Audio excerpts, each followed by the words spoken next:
अस्सलामुअलैकुम, welcome to my YouTube channel. मैं हूं फरिया इदरीस। आज से कुछ साल पहले मैंने एक स्टोरी की थी।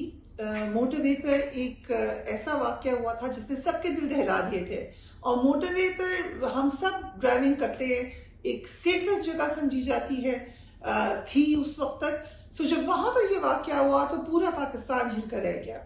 मुझे एक्सेस मिला उन खातून से जिनके साथ ये वाकया हुआ था और हमने पूरी कोशिश की कि उनकी आइडेंटिटी को छुपाया जाए, इसलिए क्योंकि वो खातून खुद ही किसी तरीके से नहीं चाहती थी कि उनकी आइडेंटिटी को कभी भी रिवील किया जाए। मुझे याद है उस वक्त एक जर्नलिस्ट ने उनकी गाड़ी का नंबर डालने की कोशिश की थी, फिर हमने रिक्वेस्ट करके, और बहुत शुक्रिया उस चैनल का, वो रुक गए, उन्होंने उसको रोका। और भी कुछ मामला में लोगों ने बड़ी कोशिश की थी सुनगुन लेने की। मैं इस बात की आज गवाही देती हूँ कि पाकिस्तान की कौन सी ऐसी अहम शख्सियत नहीं है, और इसमें बड़ी बड़ी नामवर पॉलिटिकल शख्सियात हैं, ताकतवर शख्सियात हैं, जिन्होंने मुझे कॉल की और वो बहुत चाहते थे कि उस खातून से उनकी बातचीत हो, उनका एक्सेस हो। वो खातून किसी से बात नहीं करती थी क्योंकि वो समझती थी कि उसका राइट है कि वो अपना नाम उसकी हिफाजत करे। ये उसका एक प्राइवेट ग्रीफ है, वो उसको प्राइवेटली उससे सिमटना चाहती थी। और क्योंकि वो एक बड़ी बहादुर माँ है तो वो अपने तीनों बच्चों को हर सूरत प्रोटेक्ट करना चाहती थी, जो उनके बच्चे थे उनको।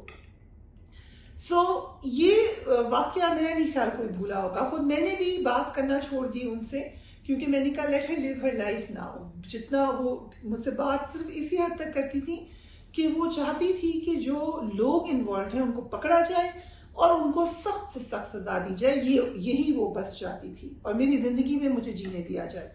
इतने अरसे बाद जब मुझे उन खातून की कॉल आई तो मैं बहुत हैरान हुई। मैं बिल्कुल एक्सपेक्ट नहीं कर रही थी, और वो कॉल मेरे लिए जिंदगी की मुश्किल कॉल इसलिए थी कि, और आपको पता है हम मुश्किल काम करते हैं, हमारी फील्ड ही ऐसी है कि उन्होंने मुझे हिला के रख दिया, झंझोड़ के रख दिया। मेरी इस वाकये के बाद भी उन खातून से बात होती रही है, और मेरे ख्याल से वो उस वक्त इतनी शदीद ट्रॉमा में थी कि उस वक्त वो अपने इमोशन खुल के नहीं बताई जो उसने अभी बताए हैं, क्योंकि उनका ट्रॉमा ट्रिगर हो चुका है। एक ड्रामा पेश किया जा रहा है पाकिस्तान के टीवी चैनल पर जिसका नाम हादसा है। जो ड्रामा उन्होंने मुझे खुद यूट्यूब लिंक्स भेजे, ड्रामा ऑन एयर जाता है, उसके नीचे फौरन कमेंट्स आते हैं, फौरन मोटरवे वाली खातून को याद किया जाता है, उनकी जिंदगी के सिमिलर वाकयात उसके अंदर पेश किए जा रहे हैं जिसके ऊपर वो शदीद शदीद शदीद परेशानी में है। उनकी फैमिली लाइफ उससे इफेक्ट हो रही है, उनके इन लॉज वो देख रहे हैं तकलीफ में जा रहे हैं, उनके छोटे छोटे बच्चे तकलीफ में जा रहे हैं। और मैं सोच रही थी कि ये कैसे हो सकता है कि आप बगैर पूछे एक विक्टिम के ऊपर कहानी बनाएं, और जब कि कुछ ऐसे पहले की बात हो, knowing full well everybody who has covered these things, जिनको साइकोलॉजी का पता है कि इस तरह से ट्रॉमा ट्रिगर होता है। उस खातून की ज़बानी जो बातें हुई है मैंने अपने सोशल मीडिया पे, ट्विटर अकाउंट पे डाला हुआ है। इसकी उर्दू ट्रांसलेशन भी मैं डाल दूंगी। मैंने अपनी भी जज्बात लिखे हैं, लेकिन जो वर्ड्स हैं वो कोट एंड कोट उसी खातून के अल्फाज हैं।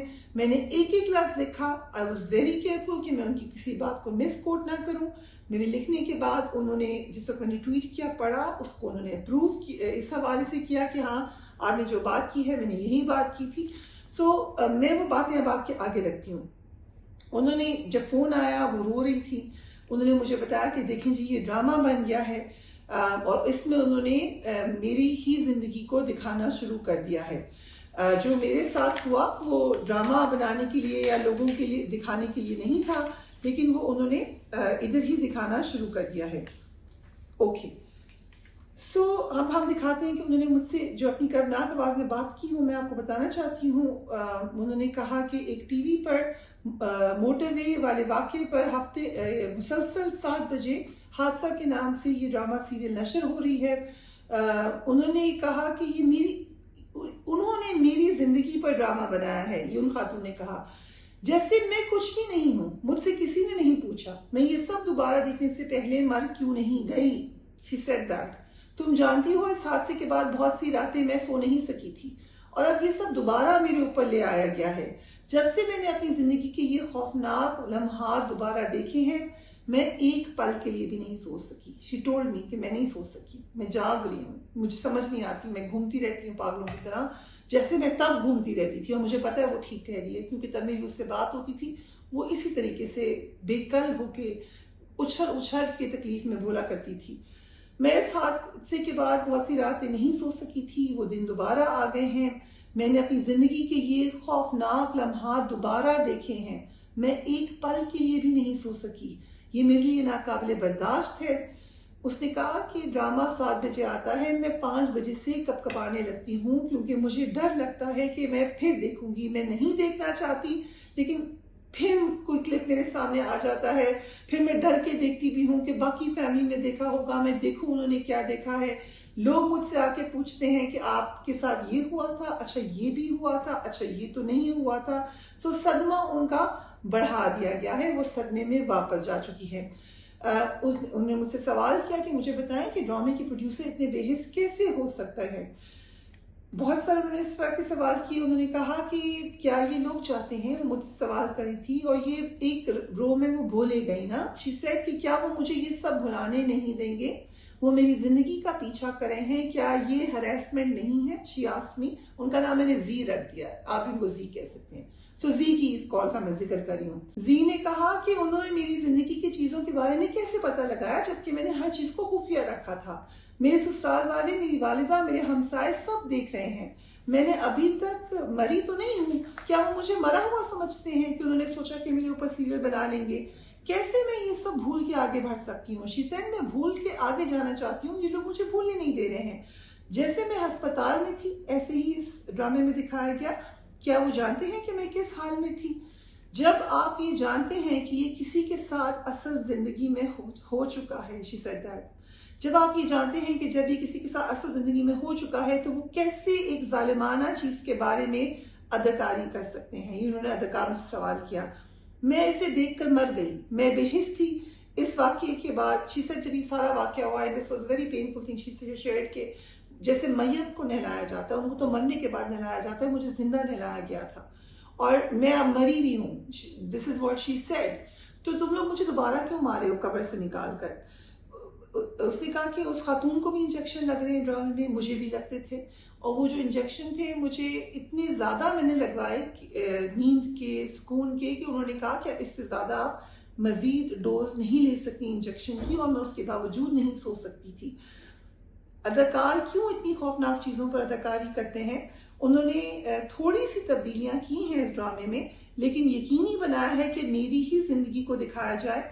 मुझे बहुत तकलीफ पहुंची है, मैं बहुत बेचैन हूं। जिस कहानी को दफन होना चाहिए, वो उसे क्यों दोबारा दिखा रहे हैं? अगर उनको बहुत ख्याल है, शी सेड दैट, जी ने कहा कि अगर उनको मेरा इतना ख्याल है, क्योंकि वो उनको आइडिया है, पढ़ी लिखी खातून है वो, उसने कहा मुझे पता है ये लोग आगे से कहेंगे नहीं जी हम टीआरपी के लिए नहीं कर रहे, हम तो ये इसलिए करें, हम अवेयरनेस क्रिएट करना चाहते हैं, हम सेंसिटाइज करना चाहते हैं। उसने कहा ये क्या सेंसिटिविटी है कि तुम लोगों ने मेरा ख्याल ही नहीं किया, मुझसे पूछा तक नहीं, तुमने ये सोचा ही नहीं कि मेरे साथ गुजरेगा क्या। उसने कहा कि जिस कहानी को दफन होना चाहिए उसको ये लोग दोहरा रहे हैं। अगर इनको बहुत ख्याल है तो उस चीज को क्यों नहीं दिखाते कि इन मुजरिमों को अभी तक सजा नहीं मिली है। मेरी दोस्त कहती है कि वो इन तफसीलात को भी जानते हैं जो सिर्फ हम जानते हैं। मुझे यकीन है कि उन्होंने बाकायदा मेरे बारे में तहकीक की है और ये वो समझती हैं कि हरेसमेंट है। फिर उन्होंने आगे काफ़ी तकलीफ में थी थ्रू आउट, अपने बच्चों के लिए बहुत कंसर्न थी। उसने कहा मैं जी ही अपने बच्चों के लिए रही हूँ, मुझे पता है मेरा ट्रॉमा क्या है, मुझे पता है मेरी फैमिली कैसे स्ट्रगल से निकल कर आई है। मैं चुप रहूँ, मैं बोलूँ, मैं क्या करूँ, और मैंने सोचा है कि मैं बात करूँगी। एक बात उन्होंने और की कि मैंने कौन सा कोई अवार्ड लिया है, मैंने कौन सा कोई बहुत बड़ा कारनामा अंजाम किया है कि आप मेरे बारे में सेलिब्रेट करना चाहते हैं, ड्रामा बनाना चाहते हैं, या लोगों को मेरी तरफ मुतवज्जा करना चाहते हैं। मैं भूलना चाहती हूँ, इस वाक़े से आगे निकलना चाहती हूँ। आप लोग क्यों दोबारा आकर मुझसे वही बात करना चाहते हैं? उसने कहा मैं तो जब जाती थी पुलिस इन्वेस्टिगेशन के लिए और बहुत प्रेशर में, क्योंकि फैमिली कहती थी कि भूल जाए, आप इसमें मर जाए, बट शी वेंट इन और वो पूरा नकाब करके कवर करके जाती थी 3 मुख्तलिफ गाड़ियों में, ताकि किसी को पता ना चल सके कि कौन है, किससे मिलने गया है। इस हद तक उसने अपनी आइडेंटिटी को छुपाने की कोशिश की है। हम अक्सर कहते हैं कि मीडिया का बड़ा क्रेडिट है कि उसकी आइडेंटिटी छुपाई। उस औरत ने खुद पूरी कोशिश की है अपने बच्चों की खातिर, and she is a great mother, let me tell you that. So उसने कहा कि मुझसे पुलिस ऑफिसर ने कहा कि आप बहुत बहादुर हैं, और मैं उन्हें ये बताना चाहती हूँ कि ये सिर्फ दिखावे की बहादुरी है, सिर्फ मेरे बच्चों के लिए है, इंसाफ की हुसूल के लिए है। लेकिन ड्रामा बनाने वालों ने इंसाफ के हुसूल के लिए ड्रामा नहीं बनाया, उन्होंने टीआर के लिए बनाया है, टीआरपी के लिए बनाया है, और चीज़ों को मिर्च मसाला लगाया है, जो मेरे लिए बहुत तकलीफ दे है। मैंने पहली मरतबा जब ड्रामा देखा तो वो ड्राइविंग सीन था, वो उस ड्रामे के अंदर मैंने इनसे फोन पे बात करने के बाद फिर इसका कुछ पार्ट देखा, और उन्होंने कहा कि फिर मैं सदमे में चली गई। इस वक्त मैंने ये महसूस नहीं किया कि ये मेरी कहानी चला रहे हैं। जी ने कहा कि उसने कोई अवार्ड हासिल नहीं किया था जिससे ड्रामा बनाया। उसने कहा कि हर कोई उन खातून की जो कि हदीका कियानी है इस ड्रामे में, and obviously she is a veteran actor, उन्होंने कहा सब उनकी तारीफ कर रहे हैं, लेकिन क्या वो ये जानती हैं कि मेरे ऊपर क्या गुजरी है और उन्होंने क्यों इस ड्रामे में एक्टिंग करने का सोचा। कुछ हसासियत होनी चाहिए थी। फिर उन्होंने मुझसे कहा कि क्या आप ये ड्रामा रुकवा सकती हो, इस ड्रामे को रुकवा दो। सो आई सेड कि मैं अवेयरनेस रेज कर सकती हूँ। उन्होंने कहा मैं ये नहीं देखना चाहती, मेरी जिंदगी में एक दफ़ा बहुत बुरा हो चुका है, मैं मूव ऑन कर चुकी हूँ। मैं अल्लाह से माफ़ी हर वक्त मांगती हूँ, अल्लाह से अपनी ये ब्लेसिंग्स मांगती हूँ। आप लोग क्यों मुझे मेरे मुंह पे लाके ये वाक़या दिखा रहे हो। उन्होंने कहा कि अगर मैं इस वाक़े में मर गई होती, खुदा ना खास्ता, तो सब आज अफसोस कर रहे होते। अब अगर मैं जिंदा बच ही गई हूँ तो क्या आप मुझे खुद मार देंगे। उसने कहा मुझे बताएं मेरा कसूर क्या है। मेरा कसूर ये है कि मैं अच्छी शक्ल की हूँ, मेरा कसूर ये है कि मैं जवान हूँ, मेरा कसूर ये है कि मैं अच्छा ड्रेसअप हो जाती हूँ, मेरा कसूर ये है कि मैं लगती नहीं हूँ कि 3 बच्चों की, 2 बच्चों की, 4 बच्चों की माँ हूँ, मेरा कसूर ये है कि मैं इतने बड़े स्ट्रगल से निकल के अभी भी चलना चाहती हूँ स्ट्रॉन्ग तरीके से, स्ट्रॉन्ग हेडेडली, क्योंकि मेरी औलाद है और मैं उनके लिए बेहतर जिंदगी चाहती हूँ, मैं अपने लिए बेहतर जिंदगी चाहती हूँ। तो आप क्यों बार बार मेरी तरफ आ रहे हैं। मैंने तो जी आपको ये तमाम मामला बड़ा स्ट्रेट फेस से बताया। It was very emotional the way she spoke, it came from her heart. मुझे हैरत हुई थी उस वक्त वो कंपोज थी जब मैं से पहले 2 साल पहले बात करती थी। आई थिंक इस सारे अरसे में क्योंकि उनका ट्रॉमा ट्रिगर हुआ है, I am not a psychologist but I am an observer. बड़े अरसे से मैं ऐसी स्टोरीज कर रही हूँ, लोगों से बात कर रही हूँ, विक्टिम से बात कर रही हूँ। She looked in a lot of pain, in a lot of distress, and she is a mother. वो बच्चे उस पर डिपेंडेंट हैं। किसी ना किसी को उस औरत का ख्याल करना है, आपको करना है, मुझे करना है, और कोई नहीं करेगा। सो ये हमारी जिम्मेदारी है। Do take care of yourself. Allah.